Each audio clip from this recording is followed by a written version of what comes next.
Isang mapagpala at magandang umaga po sa ating lahat.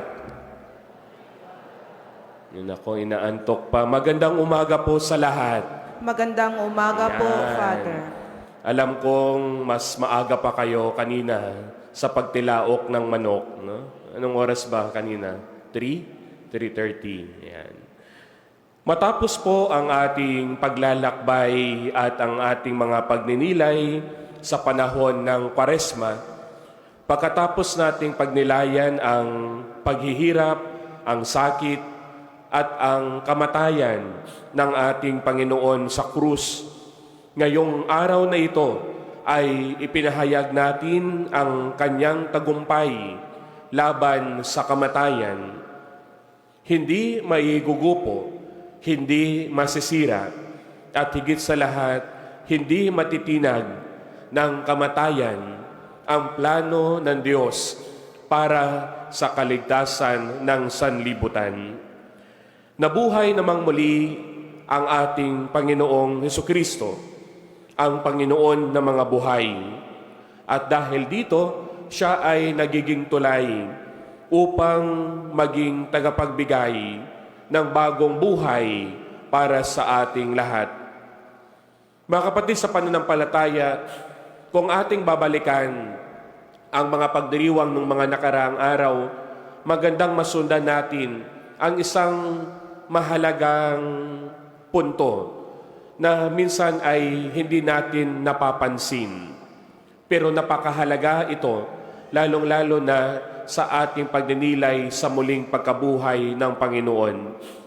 Noong Huwebes Santo, sa huling hapunan ng Panginoon, sa ating pagbasa, sinabi doon, hinubad ng Panginoon ang kanyang damit panlabas. Bakit? Upang maghugas ng paa sa kanyang mga alagad, sa mga apostoles. Biyernes Santo, hinubaran si Jesus ng mga sundalo bago siya ipinako sa krus. Pilit na tinanggal ng mga tao, ng mga sundalo, ang kanyang damit. Kagabi o sa ating pagsalubong sa muling pagkabuhay ng Panginoon, tinanggal ni Jesus ang pambalot. No? Sinabi nga dito sa ating ebanghelyo, ang kayong damit, ang damit pampatay na nakabalot sa katawan ni Jesus. Tinanggal, iniwan, tinupi, tiniklop. Mga kapatid, sa pananampalataya, kung ating titingnan ang mga nakaraang araw, ang ating mga pagdiriwang, makikita natin ang pagmamahal, pag-aalay, katuparan, lalong-lalo na sa pangako ng kaligtasan ng tanan. Mga kapatid, sa pananampalataya, kung walang pagkabuhay, wala ding kapangyarihan ang ating pananampalataya. Ang inspirasyon upang magpakabuti, ang ating inspirasyon upang magpapakabait, at higit sa lahat upang maging banal, ay hindi magtatagal. Kung walang pagkabuhay, ang ating motibasyon ng bawat isa na sundan at sundin si Jesus ay humahantong lamang sa pagkabagod. Napapagod tayo dahil walang patutunguhan ang ating motibasyon sa buhay. At kung walang muling pagkabuhay, ay walang tunay na bukal ng lakas. Ang susunod nating aasahan sa ating pagsunod kay Jesus ay ang pagkatigang ng pananampalataya. Sabi nga ng isang kilalang manunulat, unless there is a Good Friday in our lives, there will never be an Easter Sunday. The cross is the very foundation. The cross of the Lord is the very condition of the empty tomb. And the crown of thorns is the preface to the halo of light. Mga kapatid, sa pananampalataya, siguro katulad din tayo ng karamihan, Marami din sa atin ang nagtatanong kung bakit walang saksi doon sa mismong pagkabuhay ng Panginoon.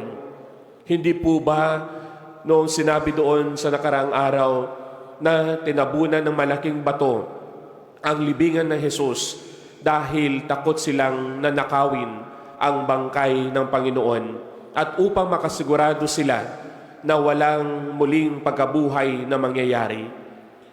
Marami siguro sa atin ang magtatanong kung bakit hinayaan ng Diyos na o hindi sinali ng Diyos sa kanyang planong pagliligtas na mayroong buhay na saksi doon mismo sa higaan, sa libingan ng ating Panginoon.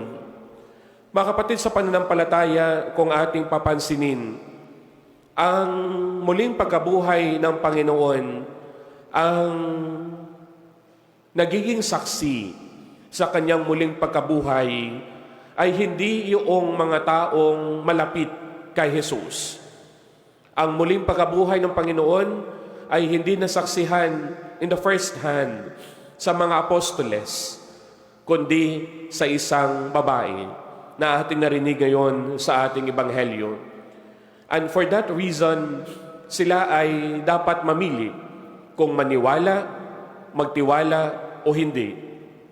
At ito yung ating titingnan, lalong-lalo na sa ating pagninilay, lalong-lalo na sa ating selebrasyon sa umagang ito. Nandito tayong lahat nagkakatipon-tipon. Gumising kayo ng maaga.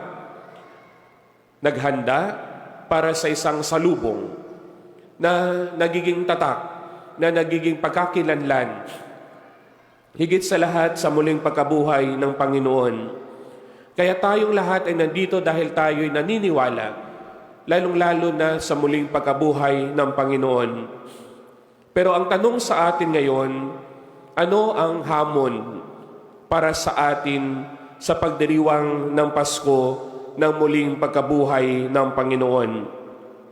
Mga kapatid, sa pananampalataya, ang pagkabuhay ng ating Panginoon ay katulad din sa pagkabuhay sa ating sarili. Ang pagkabuhay ay pagbangon sa karanasan sa krus, sa mga karanasan ng paghihirap sa buhay, sa mga sakripisyo ng buhay, at ito rin ang magbangon sa atin sa libingan ng pagkakasala. The tomb is not really empty. Ang libingan ng Panginoon ay hindi talaga siya empty.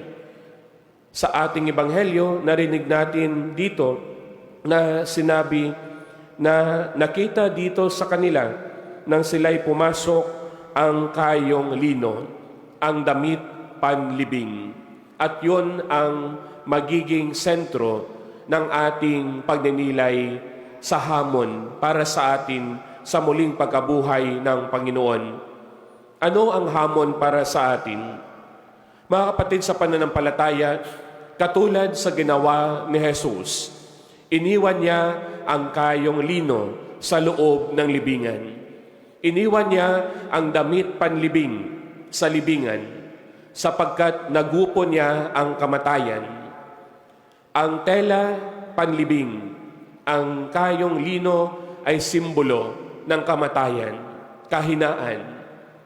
Kaya sa paglabas ni Jesus sa libingan, iniwan niya ang kayong lino, ang damit panlibing. At ito rin ang ating titingnan sa buhay, lalong-lalo na sa ating pagsunod kay Jesus. Iiwan din natin sa libingan ang ating kahinaan, pagkakasala at pagkakamali. At lalabas tayo sa libingan na punong-puno ng pananampalataya. Kaya kapag tayo ay nahihirapan sa buhay dahil sa galit sa kapwa natin, mga church workers for example, iwan natin ang ating galit sa libingan tulad ng pag-iwan ni Jesus ng kanyang damit panlibing at lumabas tayo sa galit na ito na baon ang pagpapatawad at pagmamahal. Kapag galit tayo at may tampo sa mga kaparian dahil hindi tayo minsan nakausap o hindi tayo napagbigyan ng ating pabor. Iwan natin sa libingan ang ating galit at tampo at baunin natin sa ating paglabas ang pag-unawa at ang pasensya para sa kahinaan ng bawat isa. Sa mga nasasaktan, sa mga may sama ng loob, sa kapwa, sa pamilya, sa kapitbahay, oras na para maging malaya.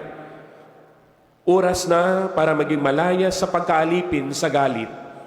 Lumabas tayo sa libingan ng galit, ng sama ng loob, at matuto tayong mamuhay ng payapa at may pagpapatawad.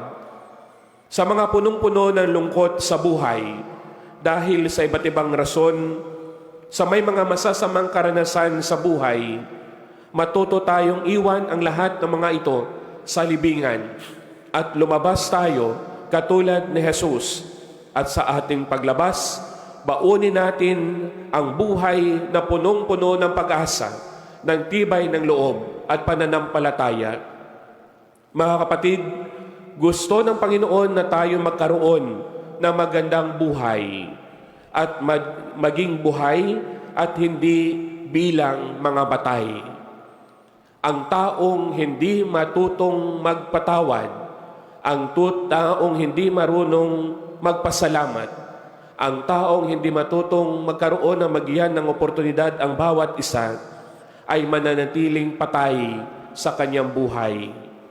Ang pagiging patay sa buhay espiritual ay siyang magiging hadlang upang magkaroon ng bagong buhay kasama ang Panginoon. Si Jesus ay muling nabuhay at ito ang magbibigay din sa atin ng buhay mula sa kamatayan ng pagkakasala. Kaya tingnan ninyo ang inyong mga katabi.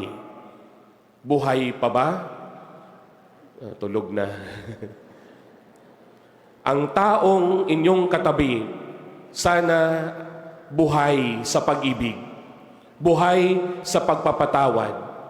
Naway ang bawat isa sa ating pagdiriwang sa umagang ito ay magbibigyan ng panibagong buhay ng pagmamahal, pag-asa at higit sa lahat pagpapatawad.